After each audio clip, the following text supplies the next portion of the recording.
Welcome back to Smart Money with Diana. Today we're doing something a little different. We're going to talk about what not to do when working with financial math. Even the smartest investors can make simple errors that cost them thousands over time. In this video, we're going to cover the 4 most common mistakes people make when calculating future value and present value, and how you can avoid them. Let's jump right in. Mistake number 1, using the wrong interest rate format. This is one of the most common and most dangerous mistakes. People often use the interest rate as a whole number instead of converting it into decimal form, which leads to drastically incorrect results. Why does this happen? Interest rates are often presented as percentages in the real world, like 6% annual interest. But in math formulas, we must use the decimal version of that rate. How to convert it? 6% equals 6 divided by 100 equals 0.06 equals 0.06.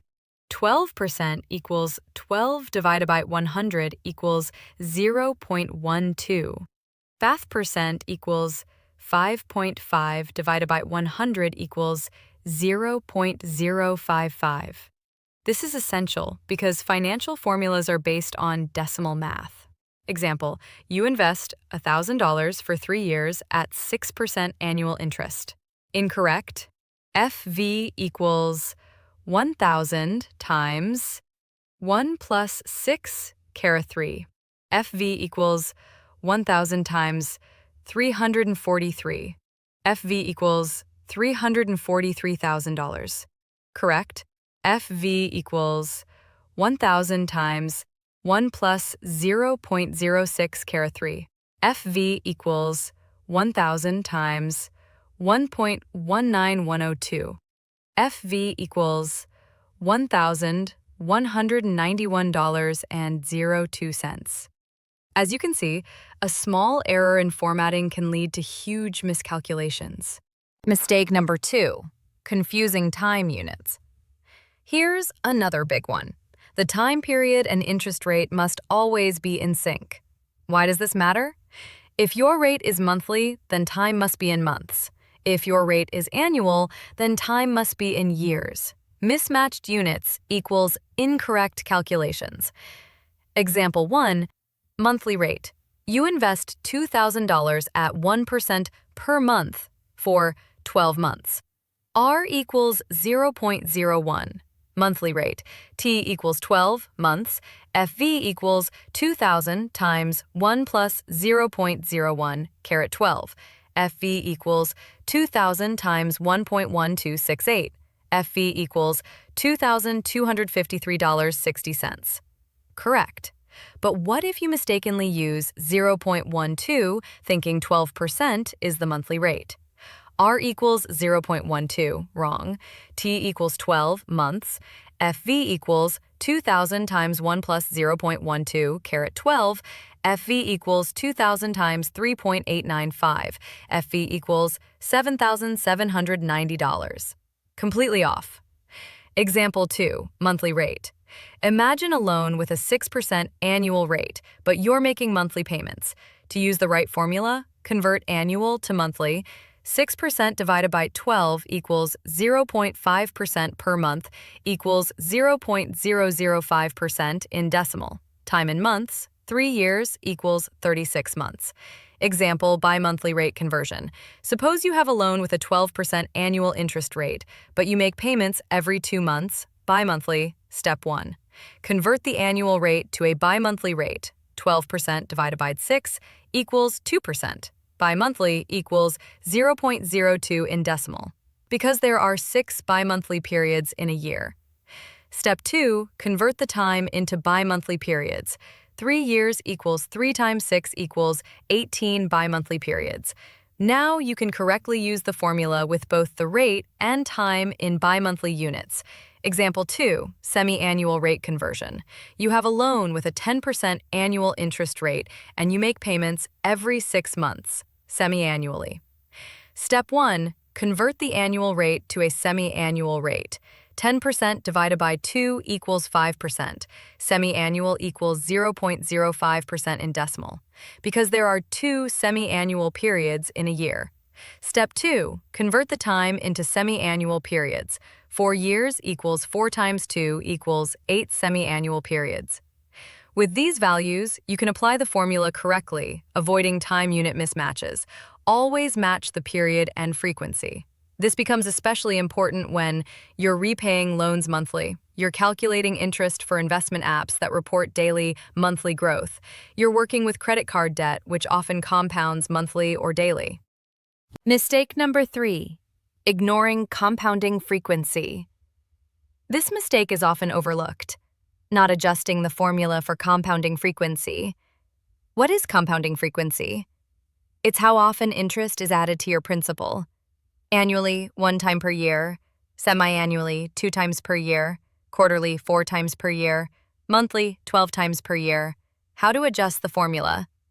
FV equals PV times 1 plus RN times crimes, NT, where R equals annual interest rate, decimal, N equals compounding periods per year, T equals number of years. Let's look at the same investment under different compounding. Initial investment, $1,000, annual rate, 6%, equals 0.06. Timeline, 1 year, A, annually N equals 1. FV equals $1,000 times 1 plus 0.06 to rhymes die equals $1,060. FV equals $1,000 times 1 plus 0.06 to rhymes die 1 equals $1,060. B, semi-annually, N equals 2. FV equals $1,000 times 1 plus 0.06 to rhymes die 1. FV equals $1,000 times 1 plus 0.03 to rhymes die 1. FV equals $1,000 times 1 plus 0.03 die. FV equals $1,000 times 1.0609. FV equals $1,060 or 90 cents. C, quarterly, N equals 4. FV equals $1,000 times 1 plus 0.06 to rhymes die for 4 to rhymes die. FV equals $1,000 times 1 plus 0.015 for 1. FV equals $1,000 times 1.0614. FV equals $1,061. D, matchly, N equals $12. FV equals $1,000 times 1 plus 0.06 to rhymes 12 to rhymes die 12. FV equals $1,000 times 1 plus 0.005 to rhymes die 12. FV equals $1,000 times 1.06168. FV equals $1,061.68. As compounding frequency increases, so does the return. When does this apply? Objecting savings accounts, usually compounded monthly, Marcel roller loan calculations, Munvestment calculators, and retirement planners. Always read the fine print on any loan or savings product. Look for compounded monthly or compounded quarterly, and adjust your formula accordingly. Mistake number 4, not adjusting for inflation. Money today is worth more than the same amount in the future. If you ignore inflation, you might overestimate what your future money can buy. Why it matters. Inflation reduces the purchasing power of your money over time. That means that $10,000 today won't buy you as much in 10 years if prices keep rising. Real return formula. Real return equals nominal return minus inflation rate. Example 1. You earn a nominal return of 6% per year. Inflation is 3%. Real return equals 6% minus 3% equals 3%. So your actual increase in purchasing power is only 3%. Example 2. You invest $5,000 today at 5% for 10 years. Nominal SV equals 5,000 times 1 plus 0.05 Textion work in 10. SV equals 5,000 times 1.6289. SV equals $8,144.50. If inflation is 2.5%, then real return equals nominal return minus inflation rate. Real return equals 5% minus 2.5%. Real return equals 2.5%. Real SV equals 5,000 times 1 plus 0.025, Textion work in 10.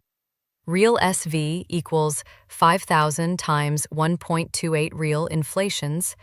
Real SV equals $6,400. This means your future money won't stretch as far as the nominal value might suggest. This is key for retirement planning, long-term college savings, comparing investment products that promise high returns. Always factor in inflation to make realistic financial goals. Pro tip, always align your interest rate with your time frame. If your interest rate is monthly, divide your annual rate by 12. If you're calculating quarterly interest, divide the annual rate by 4 and multiply time by 4. Consistency equals accuracy. By avoiding these 4 common mistakes, your financial projections will be more accurate and your decisions more reliable. If you learned something today, give this video a thumbs up and subscribe for more weekly money tips. Coming up next, we're going to break down how to calculate monthly payments and amortization for loans. Don't miss it.